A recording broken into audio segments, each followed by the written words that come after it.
2026 সালের প্রথম জুমা। আজকের এই প্রথম জুমা ইংরেজি মাস হিসাবে 2026 সালের আমরা সবাই নিয়ত করব এই বছরটা নেক আমল এবং ইবাদত দিয়ে সাজাইতে ইনশাআল্লাহ।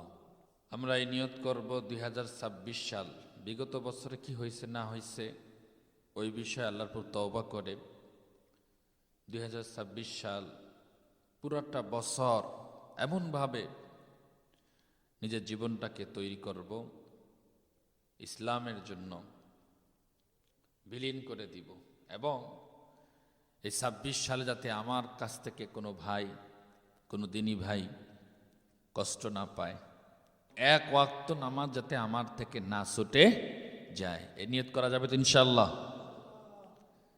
আল্লাহ তাআলা আমাদের প্রত্যেককে এই 26 সালে এক ওয়াক্ত যাতে নামাজ না ছুটে যায়, আল্লাহ তাআলা আমাদের প্রত্যেককে কবুল করুক, সকলে বলি আমিন।